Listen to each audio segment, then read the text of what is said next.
So I'm going to change topics because this was an interesting subject that came up this week, and it was about what happened in Spain and Portugal. The power was down in both countries. The entire country lost their electric grid for both of the countries for over 24 hours due to excessive demand. And of course, we hear the Maryland electric grid is aging and fragile, but how safe is the Maryland grid, especially the Baltimore-Washington corridor, which is older and more demand because of the density? And it seems to me that Annapolis, they offer slogans and subsidize green projects. They got this net zero plan that they want to employ by 2035. But all around you look around and there's opposition to power lines. There's opposition to increased generation. I mean, Mike, our grid isn't in crisis, but it's vulnerable. And a recent report said threats include explosive demand from data centers, the aging infrastructure, transmission delays, weather-related outrages, security risks. Is the governor and the General Assembly just, playing around here? No, I don't think so. I mean, I think we've had enough challenges across the country, I think, in the last 5 years where people have seen the impact of fragile energy grids to be able to take this seriously. I think that, to your point, we tried to talk about these things that end up kind of abstract concepts. And so, yes, increased demand by data centers. Well, that makes it sound like it's this third-party data center thing. Well, the increased demand for data centers is because we as individuals are actually using technologies that need data centers to operate, and that's how we're purchasing our goods and doing various activities. So the reality is that we have to understand, I think, as residents, that in order for those things to occur, we've got to have increased access to energy and a more stable supply, which means, to your point, whether it's power lines, whether it's nuclear, whether it's wind, whether it's solar, we've got to look at all of the sources that we have and be able to bolster that to ensure that we have adequate supply. And unfortunately, what often happens is, I want this, but I really don't want it next to me.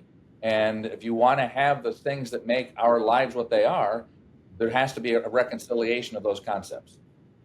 Well, what worries me, Mike, and we talk about environmentally safe transmission of electricity or generation of electricity, wind and solar. Wind is only good when it's blowing. Solar is only good when it's sunny, or there are sufficient battery backups to save this stuff. But these are not reliable forms of generation, and it seems that the legislature are pushing those ahead of natural gas. Of course, no coal. They're going to do away with coal, and nuclear got a lukewarm reception in the General Assembly this year. No, I mean, I think the reality is that this is not, as is often the case, it's not a binary choice. So whether you're looking at something like transportation or looking at energy, all of those sources are going to be required for us to ultimately be successful. We have to be able to increase capacity, and all of those things allow us to increase capacity. All of them have strengths, all of them have weaknesses, and the ability to actually decentralize, nuclear in particular, and that there are now smaller reactors that you can begin to deploy other places, which I think provide access in some different directions. But there is no single solution that we have. And so, to your point, we've got to be looking across the board to be able to figure out how to increase our capacity, stabilize the grid, and also recognize that fossil fuels do contribute to climate change, which you identified weather as one of the significant impacts that puts our grids at risk. We've had increased weather outages throughout the country as a result of increased climate change. So we have to take all of these elements into account to be able to come up with a more comprehensive solution. There is no simple answer. And so we get to the point later where we're going to talk about leadership. That's where we've really got to start to have folks moving us in a direction and putting real conversations on the table. So, Stacey, I want to just transition to you on this, because one of the interesting things is we're trying to eliminate the use of natural gas, but 45% of Marylanders are still relying on natural gas for their heating, and it's also an economic issue. Maryland banned fracking in 2017. There was a recent report about how much money the state of New York has lost because they banned fracking around a similar time. You know, fracking in Western Maryland could have created thousands of jobs, boosted their local economy. I mean, shouldn't, you know, if we're going to look at all the alternatives, shouldn't we look and revisit the ban on fracking? Casey, first of all, and to Mike, I really agree with a lot of what you said. With regard to fracking, keep in mind that Governor Hogan was opposed to fracking, so this issue isn't something that aligns with just the Democrats.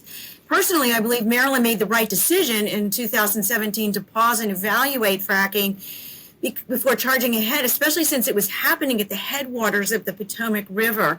But I don't think we should ever close the door completely on any form of economic opportunity without an honest, up-to-date bipartisan review. And to Mike's point about, you know, binary choices where energy is concerned, I'm no expert here, but there could be new technologies that make fracking much safer and cleaner. I don't know that, you know, but I certainly support revisiting the science and the data to make sure our policies are grounded in facts and not fear. Western Maryland, where the fracking was taking place, has long been economically left behind, and we owe it to those communities to explore responsible ways to bring in jobs and investment without compromising the health of our land and the water. Well, I'm going to wrap it up, and I'm going to wrap it up with a point that Mike made earlier about increased demand and usage. We all plug in our devices at night to before we go to bed, so they'll be fully charged the next day, and those devices continue to grow in number and in demand. Mm-hmm. So this is something that we have to look at, and we have to look at all alternatives in order to make this work for the better good of our communities.